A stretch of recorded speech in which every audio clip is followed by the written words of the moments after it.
रहे हैं। जवाब साहब के पास जाते हैं। जवाब साहब आप बोलिए। मैं तो हर जवाब देने के लिए तैयार हूं। जवाब साहब बोलिए। हर जवाब देने के लिए तैयार हूं। मेरे आदरणीय है, मेरे सम्माननीय है, मैं डॉक्टर साहब आपका बहुत सम्मान करता हूं, और आपके अंदर कौशल भी है, और आप बहुत ही कायदे से और सलीके से अपनी बात रखते हैं, मैं इसलिए आपका सम्मान करता हूं। देखिए क्या है डॉक्टर साहब, 10 साल सच्चर कमेटी और कुंडू कमेटी की रिपोर्ट आपके पास भी पड़ी रही ठंडे बस्ते। वो जो सिफारिशें थी आप करते आगे आकर, अगर और किसी ने नहीं करा तो आप वो करके दिखाते, जो और पिछली सरकारों में नहीं हुआ। हमें उस बात का यकीन था कि जब माननीय प्रधानमंत्री जी ने कहा था कि अब हमें जो है उसके अंदर छेद करना है, हमें अकलियतों का याद करिए 2014 की वो स्पीच जिसमें माननीय प्रधानमंत्री जीत के आते हैं और मन से कहते हैं कि अब हमें जो है सबका साथ, सबका विकास और सबके विश्वास की बात करना है। एक तरफ हाथ में कुरान होगा और दूसरी तरफ कंप्यूटर होगा। हमने मांगा यही और उम्मीद यही करी थी, लेकिन उसके बाद क्या हुआ?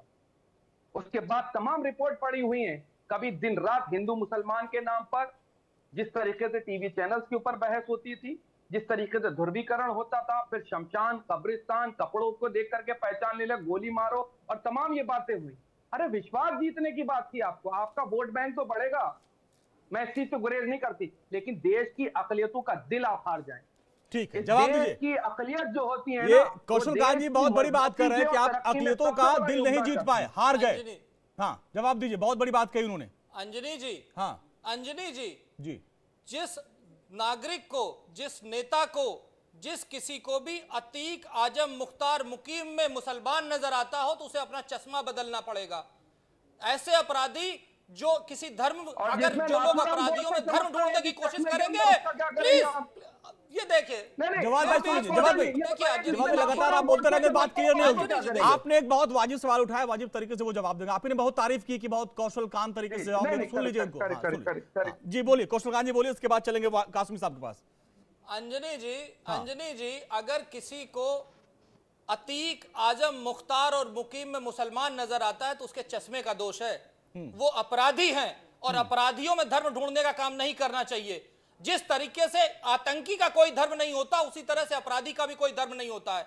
देश का मुसलमान क्या मुख्तार को अपना आइकॉन मानता है? क्या आजम को अपना मुख्तार मानता है?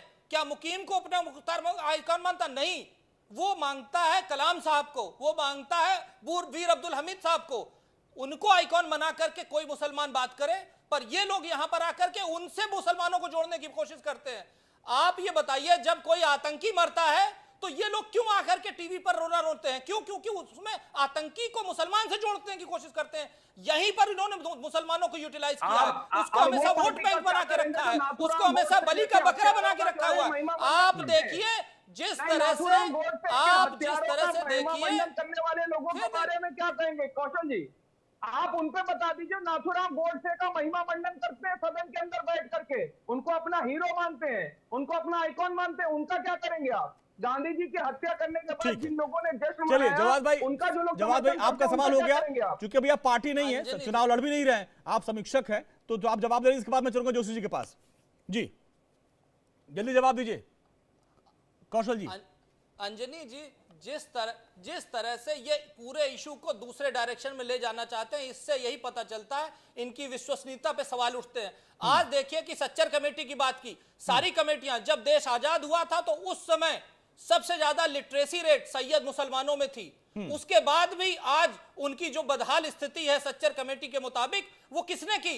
इतने साल, 70 साल में कांग्रेस ने जो राज किया, उसने मुसलमानों को केवल वोट बैंक बना के रख दिया, उनके डेवलपमेंट के लिए कुछ नहीं किया। दूसरी तरफ आज सबका साथ, सबका विकास, सबके प्रयास से 35% लाभार्थी, लगभग 35% लाभार्थी मुसलमान है। हमने उसमें जाति धर्म नहीं देखा है। जब लोगों को शिक्षा मिल रही है, जब लोगों को इलाज मिल रहा है, जब लोगों को बिजली मिल रही है, जब लोगों को सड़कें मिल रही है, जब लोगों को विकास मिल रहा है, जब लोगों का पासपोर्ट करीब 76 देशों में बिना वीजा के एक्सेप्ट हो रहा है। इतना ही वक्त मेरे पास था जोशी जी। कासमी साहब बहुत माफी के साथ आपके पास मैं नहीं आ पा रहा हूं, क्योंकि इतना ही वक्त हमारे पास था, लेकिन आपने देखा किस तरीके से सभी मेहमानों ने अपनी बात रखी।